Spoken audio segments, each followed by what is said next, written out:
G'day guys, this here is going to be a bit of a, discussion about drushing, and we're going to sort of talk about what is a drush, how you'd micro a drush. Well, we're not going to just talk about that, we're also going to have some examples of how to micro a drush, and then we're going to sort of look at why you would want to drush in every game situations. Okay, so, to begin with, what is a drush? A drush is when you make 3 militia in the Dark Age and you go to the enemy base and you try to harass their villagers a bit. Specifically around the woodline and berries, and if they've already gone to gold, go to that as well. Now, with the drush, your aim isn't generally to kill villagers. Like, that's a nice bonus, of course, but your main aim is to force the villagers to stop working, to turn around and attack your militia. And then you're just going to sort of run away, and the villagers will chase you for a couple of seconds and then go back to work. And so if you can do that 4 or 5 times, and 4 villagers stop working for those 4 or 5 times, that's quite a lot of wood, or food, or gold that the enemy is no longer gathering. And of course, if you can do that 4 or 5 times and take off 10 health off a villager each time, well then there you are, you've killed a villager and caused a lot of idle time. So that's pretty much the basics of what a drush is. You make 3 militia, you go attack the enemy. Sometimes you might make a drush, I guess, to defend, because you know the other player is drushing you. Like, say if you're versus the Aztecs, then you just want to get this out to try to protect your economy a little bit. Okay, this is going to be our first example of Drush Micro. This is going to be Psycho playing versus me, and we're just going to mainly concentrate on how he uses his militia and his injured scout. Now, first of all, we're going to say that this drush is extremely late because of a bunch of attempted boar steals that occurred earlier in the game around this area. But that's not what we're here to look for. We're here to watch the drush. So here we go. Drush coming in. So far, Psycho's scouting has been sort of decent. He knows where my berries are, where my wood is, where my gold is. So he knows where he needs to take the drush to do some damage. And he can sort of tell from my score that I'm most likely not drushing. And so he's just going to come in here and he's just going to try to hang around in this area. Cause some idle time, as I've already mentioned, and quite probably kill some villagers. But here we go. In they come. Waiting for a few more moments. Here we are. Here we are. Look already, look at 6 villagers there idling. Idling. Still idling. Still idling. Even more idle time. 2, 4, 6, 7 villagers. 7 villagers chasing for close to 20 seconds there. 7 by 20, it's 140 seconds of wasted wood gathering time. And for all that, the villagers have done 9 damage to a militia. Now here they do it again. Okay, this time we've almost lost a militia, which is okay, but 2, 4, we've got another 5 villagers here idle. No, that's 6, sorry, I can't count. 6 idle villagers, for about another 10 seconds there. So we're already at 200 seconds worth of idle villager time. Oh look, here they are, they're coming back again. Another 3. And if we also have a quick look at the villagers.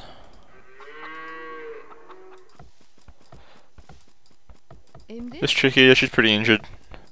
Okay, the rest of them are okay. She could quite possibly die in a moment. There she goes. So we've got a single dead villager and over 200 seconds worth of idle time. Now this is what I would say, this is a good drush already. And look, we haven't lost a single unit yet. We've lost what?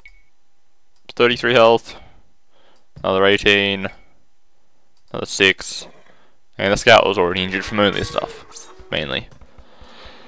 So what, we've lost maybe 50-ish health on the militia, killed a villager, 200 idle time.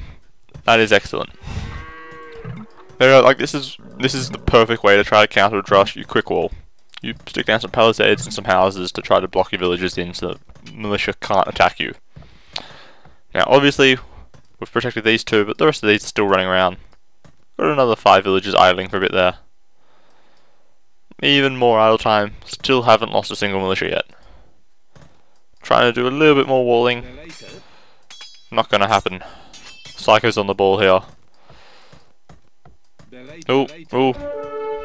Robo's ally is here to save the day with a 3 health scout. Just doing a little bit of harassment.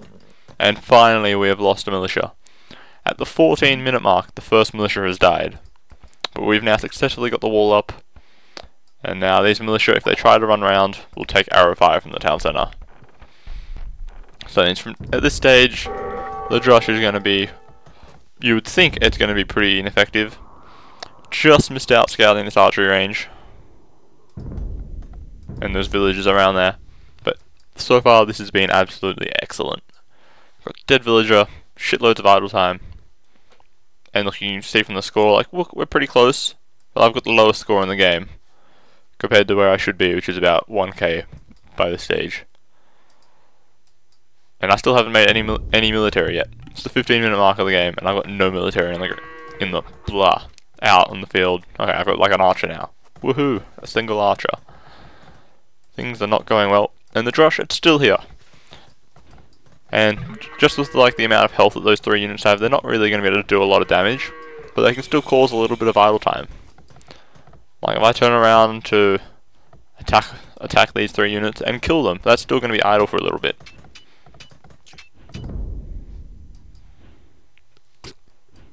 So here look, the allied scouts come in, cause another 4 villages to idle for a bit. I don't think that was on purpose, but who knows, maybe he did come in to help. Done a bit of work there, here comes the Drush. Even more idle time's about to happen. 1, 2, 3, 4, 5 villages idling. About to get another kill. Excellent combined micro there. There's another injured villager here somewhere.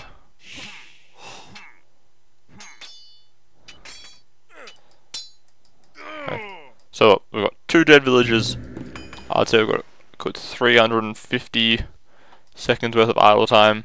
Psycho's doing a semi-fast castle. Oh, it's not really a fast castle anymore, but that's beside the point. We're mainly looking at the micro here. Still coming in.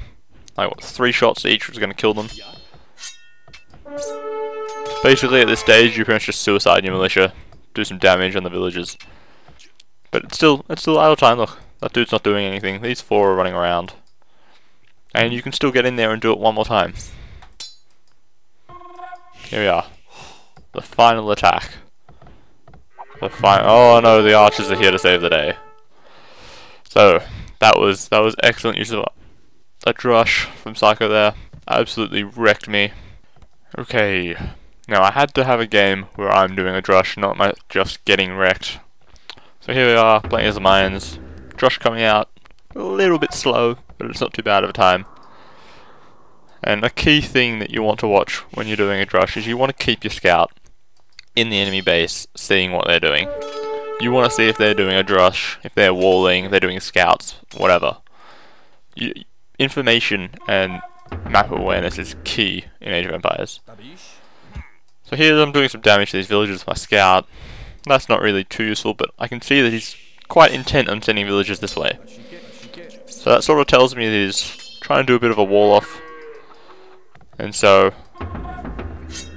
in a moment, I will send my militia straight out here to try to deny this wall off.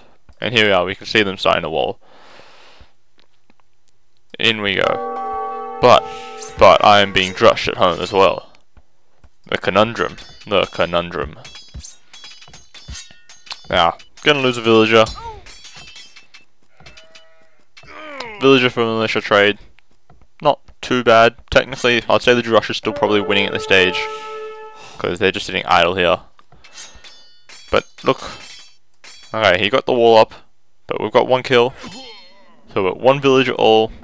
But he has had a little bit more idle time caused. Now I'm heading off to the wood line. But lo and behold, he is already quick walled. What am I to do now? And his Drush is back. Now there we are, that's a much better trade. Militia for just some idle time. Need to send them back to work pretty quickly. But, back here again. Oh, the quick wall. Oh, running past the TC. Oh, dead eagle. Dead eagle, but we stole the sheep.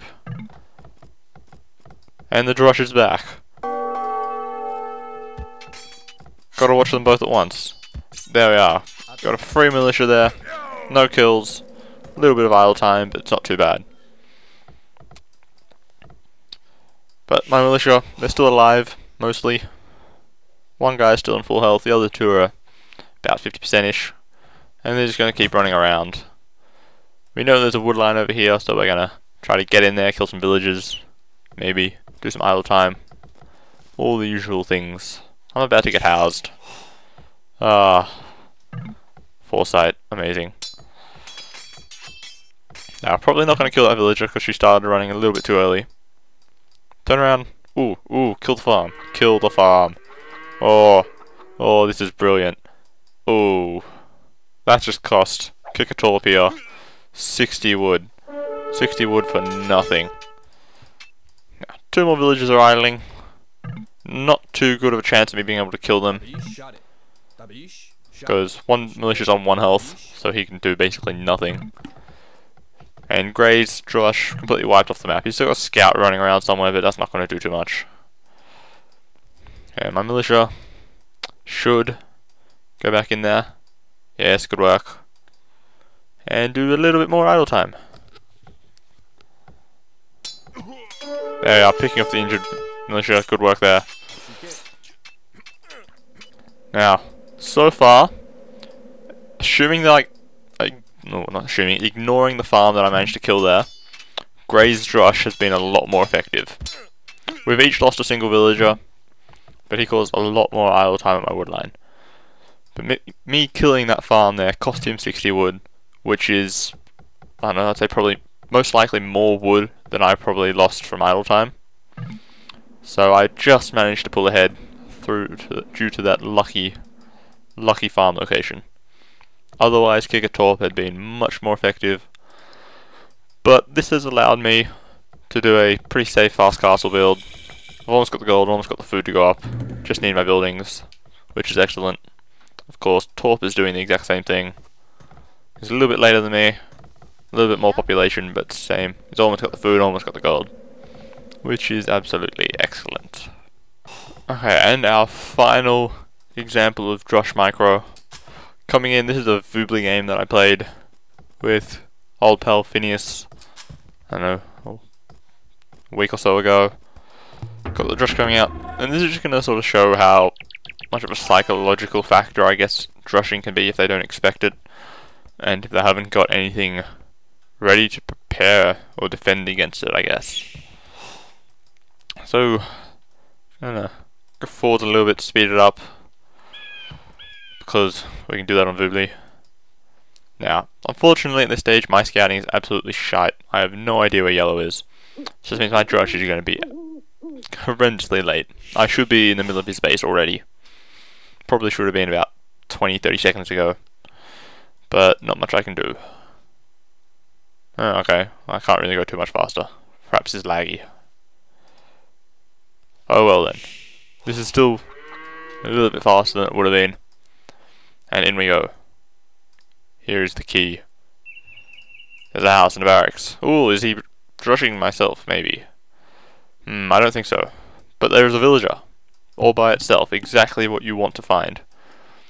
Villagers on their lonesome are the easiest to kill. And the best sort of a thing to kill. Now this villager is most assuredly going to die. There is basically nothing it can do. It's stuck all by itself, far away from the town centre, far away from any of its fellows. And there we are. A player has been forced to resign, all due to a single villager dying. Now, this isn't really that good an example, but I had to put this in here purely for the lol factor. Purely for the lol factor. Let's see, what was he actually trying to do? To me, it looks like he's just trying to do a straight fast castle and wall. Like, you can see he's almost fully walled. Like, there's a little bit down there, a little bit there, and just that tiny little gap there. If only he got that house and that palisade down 30 seconds earlier, I would have been stuck outside and my Drush would most likely have been pretty inefficient. But, managed to get through there, and now I'm going to head off to the pocket. But this game is basically over already. 3v2, absolutely nothing that the other side can do anymore. So yeah, I hope these micro examples have been useful, and now we are going to go on to some more of a discussion about the situations in which you would normally drush.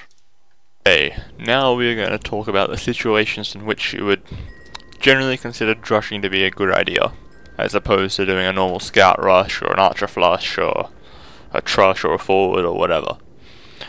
Now there's, I guess, three to four main reasons in my mind why you'd want to do it.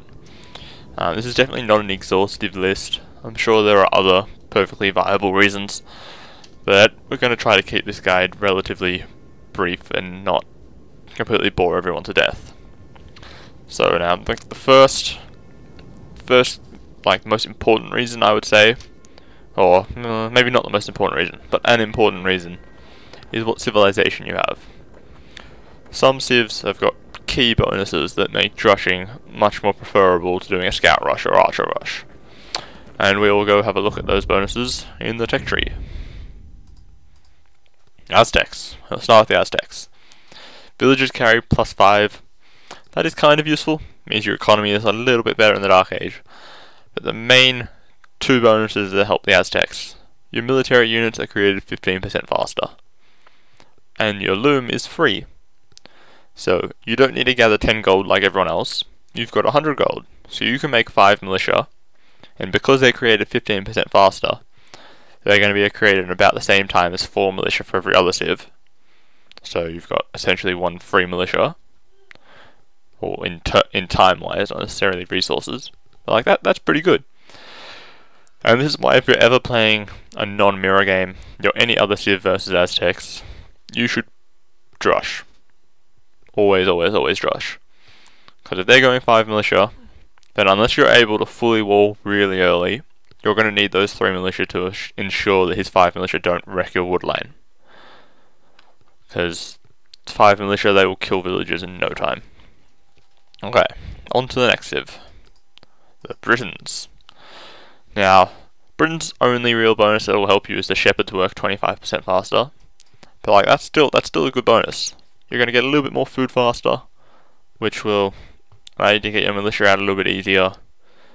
Maybe get the barracks up 20 seconds earlier. Whatever. It's still a useful bonus. Next, we have the Celts. Again, just like the Aztecs, they've got multiple bonuses that help. First of all, the infantry move faster.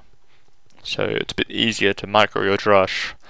They will get to the enemy faster.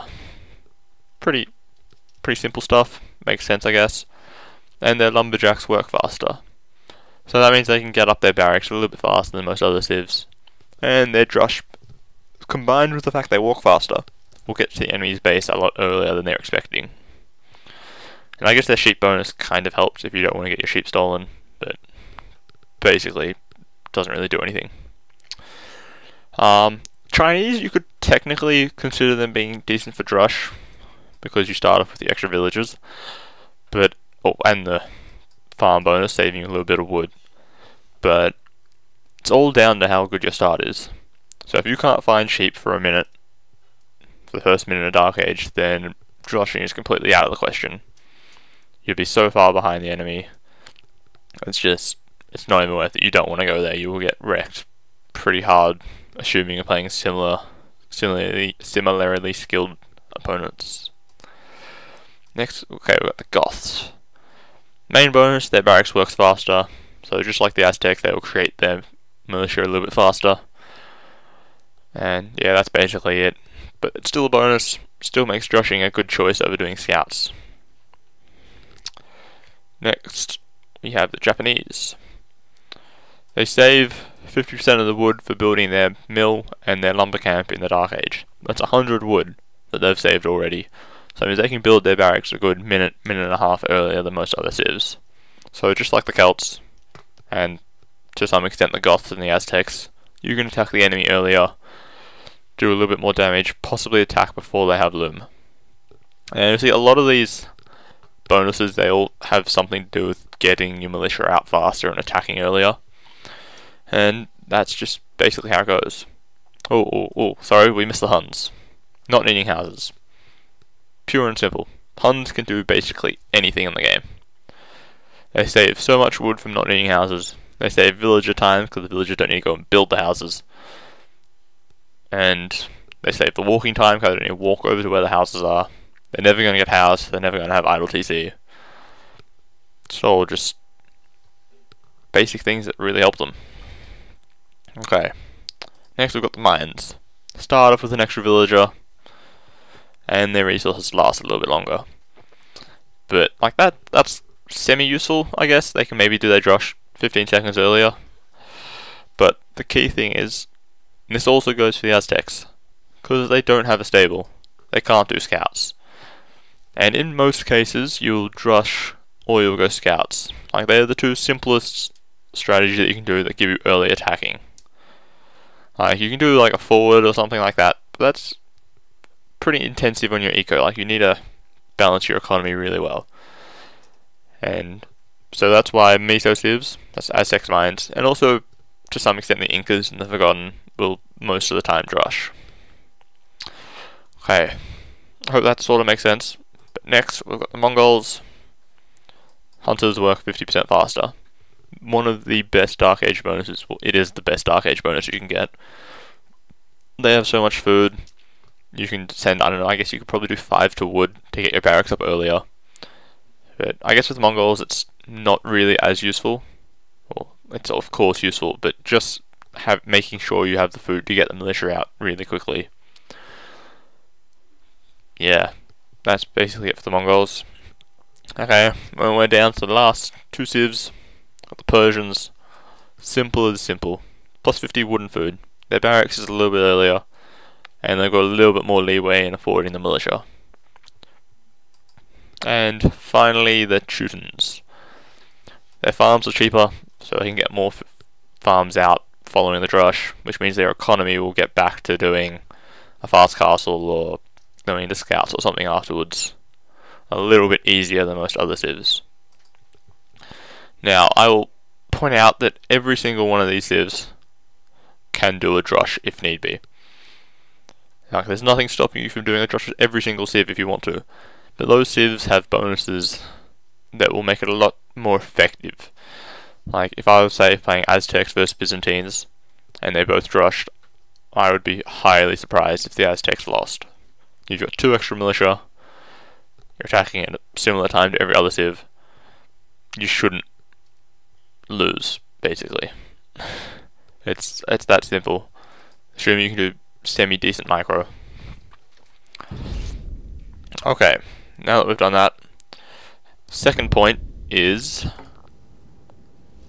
having a good map.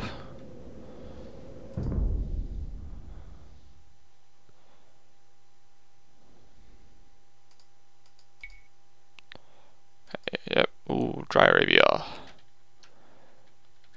Dry Arabia. Triple map. Generate map.